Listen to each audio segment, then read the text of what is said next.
Next is from Anthony Hunt. Subject is Monday Night War question. K100. Greetings. Big fan of the show. You guys dominated the Monday Night War.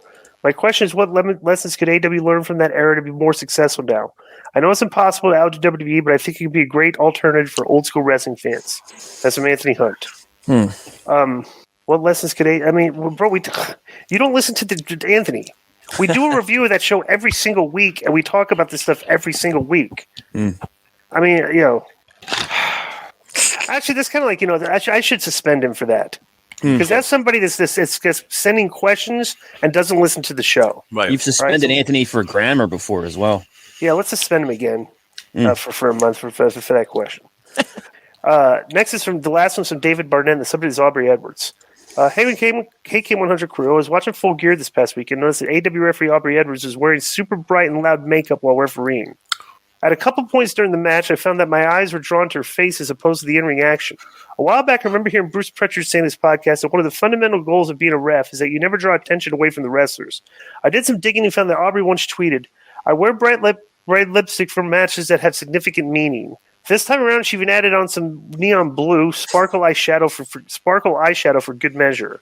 Apparently, this has been an issue for about 2 years ago when some fans had been complaining about it. However, this just came to my attention. When she was questioned about it on a podcast and totally blew it off and dismissed her critics by saying, there's always a really vocal minority. The ones that are behind the keyboards that are very, I don't like this, blah, blah, blah, blah, blah. I believe she's diverting the point by not addressing the legitimate issue. The bottom line is that making oneself up like that can only be done with the intention of drawing attention to yourself, which she proved even more this past weekend by wearing even flashier makeup than she has before.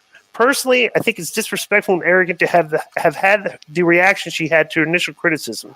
My question is this: am I justified in taking issue with her actions, or is it not a big deal? And I'm just being overly critical, and that's from David Barnett. She tries to draw attention to herself all the time, like even when the way she works, like she tries to get in the middle. Yeah, she's totally like this. Very over the top. It's not surprising at all. Yeah, she's super over the top. Tries to get does a lot of acting in there and stuff. She does try to draw attention to herself. She does it constantly. If the wrestlers are having a face off, she constantly smushes her face in between them. Right. She's trying to get herself over. Yeah. Did you agree with that, Konnan? Yeah, I know. What's her name? Aubrey. Mm-hmm. Aubrey Edwards. Yeah. I agree that you shouldn't take attention away from the wrestlers, and I've always agreed that, and she does take attention away from the wrestlers. But people want to be famous. She wants to brand herself too. So I see nothing wrong with it. That's been our mailbag.